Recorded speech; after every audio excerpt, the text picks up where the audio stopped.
Hello viewers, இன்னைக்கு நம்ம சேனல்ல பூனை சொல்லக்கூடிய சகுனங்கள் பற்றி தான் நம்ம பார்க்க போறோங்க. அதாவது பூனை குறுக்க போனா போற காரியத்துல ஏதாவது தடங்கள் வரும் அப்படிங்கிற மாதிரியான சில விஷயங்கள் சொல்றத நம்ம கேள்விப்பட்டு இருப்போங்க. ஒரு சிலருக்கு இந்த விஷயங்களானது அப்படியே அவங்களுடைய வாழ்க்கையில உண்மையாகியும் இருந்திருக்குங்க.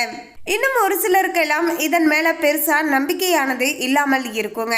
யாரெல்லாம் அவங்களுடைய வாழ்க்கையில சில விஷயங்களை பார்த்தீங்கன்னா அனுபவபூர்வமாக உணர்கிறார்களோ அவங்களுக்கு மட்டும்தான் பார்த்தீங்கன்னா இது போன்ற விஷயத்தின் மீது ஒரு நம்பிக்கையானது வரும் அப்படின்னே கூட சொல்லலாங்க. மேலும் இந்த பூனை சகுனங்கள் குறித்து நீங்க நம்புவீங்களா மாட்டீங்களா அப்படிங்கிற விஷயத்தையும் எங்களோட கமெண்ட்ல மறக்காம ஷேர் பண்ணுங்க. உண்மையாகவே நம்ம வெளியே போகும்போது பூனையானது குறுக்கே போனால் அது நமக்கு அபசகுணமா இல்லைனா நல்ல குணமா அப்படிங்கிற எல்லாத்தையுமே நம்ம டீட்டெயிலாக தெரிந்து கொள்ளலாம். அதுக்கு முன்னாடி உங்களுக்கு கேட் ரொம்பவே பிடிக்கும் அப்படின்னா வீடியோவை லைக் பண்ணிட்டு பாருங்கள்.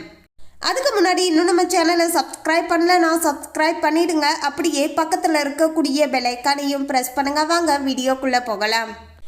என்னதான் நம்ம அறிவியலில் முன்னேறி இருந்தாலுமே நாகரிக வளர்ச்சியில் முன்னேறி இருந்தாலுமே பூமியில் இருந்து மனிதன் செவ்வாய் கிரகத்துக்கு சென்று வந்தாலுமே சரிங்க, நம்மிடம் இருக்கக்கூடிய சில மூட நம்பிக்கையை நம்மால் மாற்றிக்கொள்ளவே முடியாது அப்படின்னு சொல்லலாங்க. அப்படி நம்மிடம் இருக்கக்கூடிய மூட பழக்கங்களில் ஒன்று தான் பூனை சகுனம். நாம் வெளியே கிளம்பும் போது பூனை குறுக்கே வந்துவிட்டால் அதை அபசகுணம் என்று சொல்வார்கள். உடனடியாக நாம் வெளியே செல்லும் வேலையை நிறுத்தி விடுவோம். மீண்டும் வீட்டிற்கு வந்து தண்ணீர் குடித்துவிட்டு சிறிது நேரம் அமர்ந்து ஓய்வு எடுத்துவிட்டு அதன் பின் மீண்டும் பார்த்தீங்கன்னா நம்முடைய வேலையை நம்ம தொடர்வோம். இந்த பழக்கமானது எதனால ஆரம்பித்தது என்ற ஒரு சுவாரஸ்யமான பின்னணி கதையை தான் நம்ம பார்க்க போறோங்க. அதாவது பூனை சகுனத்துல மறைந்து இருக்கக்கூடிய ரகசியத்தை தான் நம்ம இன்னைக்கு தெரிஞ்சுக்க போறோம். அந்த காலத்தில் பார்த்தீங்கன்னா தெருவிளக்கு கிடையாது இல்லையா. ஒரு ஊரில் இருந்து மற்றொரு ஊருக்கு செல்ல வேண்டும் என்றால் மாட்டு வண்டியில் தான் பயணம் செய்ய வேண்டும், குதிரை வண்டியில தான் பயணம் செய்ய வேண்டும். நீண்ட தூர பயணமாக இருந்தால் கட்டாயமாக இரவு நேர பயணம் என்பது இருக்கும் இல்லையா. இப்படி இருட்டு சமயத்தில் குதிரை வண்டியிலையோ இல்லைனா மாட்டு வண்டியிலையோ நம்ம பயணம் செய்யும் போது எதிரே வரக்கூடிய பூனையானது வண்டியை ஓட்டி செல்பவர்களுடைய கண்களுக்கு பார்த்தீங்கன்னா தெரியாது அப்படின்னு சொல்லுவாங்க. பூனையின் கண்கள் மட்டும்தான் இருட்டில் தனியாக தெரியும். அதாவது பொதுவாகவே பூனையின் கண்ணை இருட்டில் பார்க்கும்போது ஒரு ரேடியம் எஃபெக்டில் தான் நமக்கு தெரியுங்க. பூனையுடைய உருவமானது இருட்டில் தெரியாது, ஆனால் லைட் போட்டு வைத்து இருப்பது போல இரண்டு கண்களும் அப்படியே மின்னுங்க. பூனைக்கு மட்டும் கண்கள் இப்படி இருக்காதுங்க. புலி, சிறுத்தை, சிங்கம், கருஞ்சிறுத்தை இப்படி எல்லா வகையான காட்டு விலங்குகளுக்குமே கண்களானது இப்படி தான் ரேடியம் மின்னுவது போல பார்த்தீங்கன்னா தெரிய கொடுங்க. அதாவது ஆங்கிலத்தில் இந்த மிருகங்களை பார்த்தீங்கன்னா பிக் கேட்ஸ் என்று கூட சொல்லுவாங்க. இப்படி பூனையின் கண்களை பார்த்து வண்டியில் பூட்டி வைத்து இருக்கக்கூடிய மாடோ இல்லைனா குதிரையோ பயந்து மிரண்டு விடக்கூடாது. அதாவது எதிரே வருவது பூனை என்று மாட்டிற்கும் குதிரைக்கும் தெரியாது. இருட்டில் பூனையின் கண்களை பார்த்து காட்டு விலங்குகள் தான் எதிரே வருகின்றது என்ற அச்சத்தில் குதிரையும் மாடும் பார்த்தீங்கன்னா மிரண்டு பயந்து விடக்கூடாது என்பதற்காக தான் இந்த வண்டியை ஓட்டுபவர்கள் பூனை எதிரே வந்தால் சிறிது நேரம் வண்டியை ஓரமாக நிறுத்திவிட்டு குதிரைக்கும் மாட்டிற்கும் தண்ணீர் காட்டி விட்டு சிறிது நேரம் ஓய்வெடுத்து விட்டு செல்வார்களாம். இதே சமயத்தில் குதிரையை ஓட்டி செல்பவர்களும் சிறிது நேரம் ஓய்வெடுத்து விட்டு தண்ணீர் பருகிவிட்டு அதன் பின்பு தங்களுடைய பயணத்தை தொடர்வார்களாம். இந்த பழக்கம் தான் காலப்போக்கில் மாறி மாறி பூனை குறுக்கே வந்தால் அபசகுணம், தண்ணீர் குடித்து விட்டு ஓய்வு எடுத்து விட்டு செல்ல வேண்டும் என்று நம்முடைய ஜனங்க பார்த்தீங்கன்னா மாற்றி விட்டாங்க அப்படின்னே சொல்லலாங்க. உங்களுக்கும் இப்படிப்பட்ட மூட பழக்க வழக்கங்களின் மீது நம்பிக்கை இருந்தால் இனி பூனை குறுக்கே வந்தால் அது அபசகுணம் என்று நினைத்து தேவையில்லாமல் உங்களுடைய மனதை போட்டு பார்த்தீங்கன்னா குழப்பிக் கொள்ள வேண்டாங்க. எந்த ஒரு காரியத்தையுமே குழப்பமாக செய்யும் போது அதில் பிரச்சனைகள் வரதான் செய்யும். பூனை குறுக்கே வந்தாலும் சரி, பூனை குறுக்கே வரவில்லை என்றாலும் சரிங்க, மன திருப்தியோடு செய்யக்கூடிய காரியங்கள் வெற்றியில் முடியும் என்ற கருத்தோடு இந்த வீடியோவை பார்த்தீங்கன்னா நம்ம பார்த்துட்டு வரலாங்க. அதாவது நமக்குள்ள ஒரு நல்ல தன்னம்பிக்கையும் தைரியமும் இருந்தால் எப்பேற்பட்ட விஷயங்களாக இருந்தாலும் அது நமக்கு சாதகமாக முடியும் அப்படிங்கிறது தான் இதனுடைய ஒரு கருத்தாகவும் பார்த்தீங்கன்னா அமைஞ்சிருக்குங்க. மேலும் நீங்கள் இந்த பூனை சகுனத்தை எப்படி பார்ப்பீங்க? ஏன்னா ஒவ்வொருத்தருக்குமே பார்த்தீங்கன்னா ஒவ்வொரு விதமான கருத்துக்களும் நம்பிக்கைகளும் இருக்கக்கூடுங்க. அவங்களுடைய கருத்தில் போய் நாம் எதுவும் சொல்ல முடியாதுங்க. ஏன்னா ஒவ்வொருத்தருக்குமே அவங்கவுங்களுடைய ஒரு தனிப்பட்ட கருத்து இருக்கும் இல்லையா. ஸோ அதன் அடிப்படையில் ஒவ்வொருத்தருமே இந்த விஷயங்களை பார்த்திங்கன்னா ஒவ்வொரு மாதிரியாக பார்ப்பாங்க. ஆனால் பார்த்திங்கன்னா இதற்கு பின்னால் இருக்கக்கூடிய ஒரு ரகசியமான காரணம் இதுதான் அப்படிங்கிற மாதிரியும் பார்த்திங்கன்னா சொல்லப்பட்டு இருக்குங்க. அதை தான் நம்ம இன்றைக்கி தெரிஞ்சிருக்கோம்.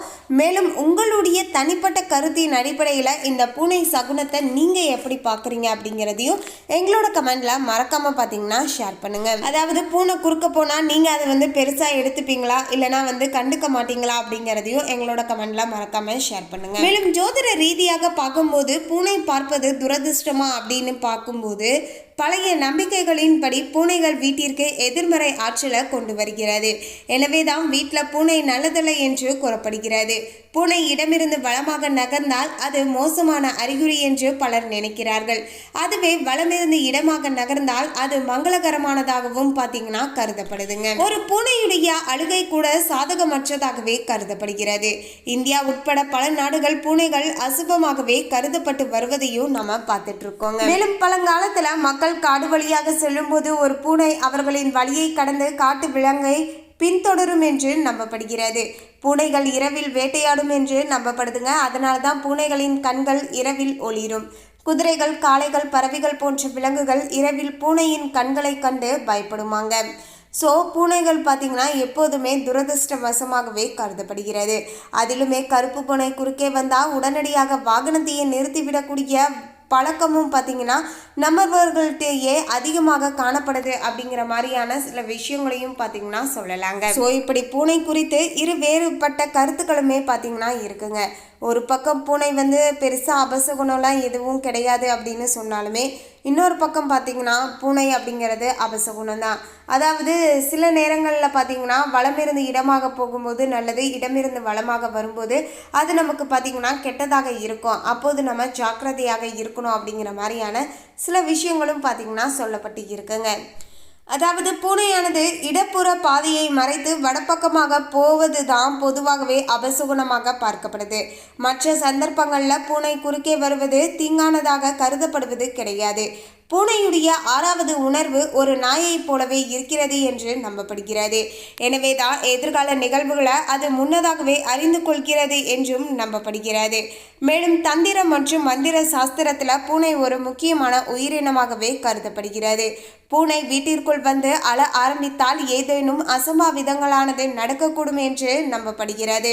பூனைகள் ஒரு இடத்துல தங்களுக்குள்ள சண்டையிட்டு கொண்டால் அது அவ்விடத்தில் பண இழப்பு மற்றும் சண்டைகளுக்கான அறிகுறியாகவும் பார்க்கப்படுகிறது. மேலும் தீபாவளி அன்று இரவு பூனை வீட்டிற்கு வருவது ஒரு நல்ல சகுனம் என்று பிரபலமாகவே நம்பப்படுகிறது. இதனால அன்னை லட்சுமி நம்முடைய வீட்டிற்கு ஆண்டு முழுவதுமே பணப்பொழிவை உண்டு பண்ணுகிறாள் அப்படிங்கிற ஒரு ஐதீகமானது இருக்குங்க. பூனை ஒரு வீட்டிற்குள் குட்டி போட்டால் அது நல்லது என்று பொதுவான கருத்துமே பார்த்திங்கன்னா இருக்குங்க. ஜோதிட சாஸ்திரத்தின்படி பூனை ராகுவின் வாகனமாகவே கருதப்படுதுங்க. ஒருவரது ஜாதகத்தில் ராகுவின் பார்வையும் நிலையும் நன்றாக இருக்கவில்லை என்றால் அவர் வீட்டில் பூனையை வளர்ப்பது நல்ல பரிகாரமாகவே கருதப்படுங்க. பூனை முடியை சிகப்பு துணியில கட்டி உடன் வைத்து இருந்தால் காலசர்ப்ப தோஷமானது நீங்குங்க.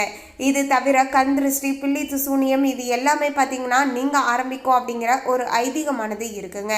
பூனைகள் பொதுவாகவே யாருக்கும் தெரியாமல் வீட்டிற்குள் நுழைந்து பாலை குடித்து விடுவது வழக்கம். ஆனால் அப்படி நடந்தால் கவலை வேண்டாங்க.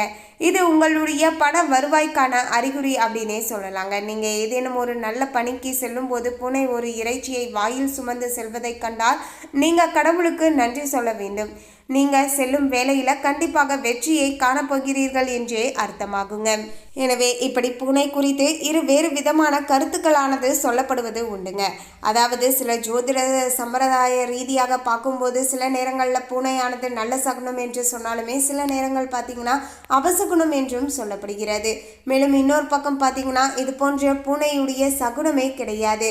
அது பார்த்திங்கன்னா இதற்கு பின்னால் சில மர்மமான விஷயங்கள் நடந்திருக்கு. அது காலப்போக்கில் மாறி இப்படி பார்த்திங்கன்னா பூனையால் கெட்ட சகுனம் ஏற்படும் என்றெல்லாம் சொல்கிறாங்க அப்படிங்கிற மாதிரியான சில விஷயங்களும் பார்த்திங்கன்னா சொல்லப்படுதுங்க. ஸோ இந்த 2 கருத்துக்களில் இருந்து ஒரு தெளிவான முடிவுக்கு பார்த்திங்கன்னா நம்மளாலேயே வர முடியல அப்படின்னு தாங்க சொல்லணும்.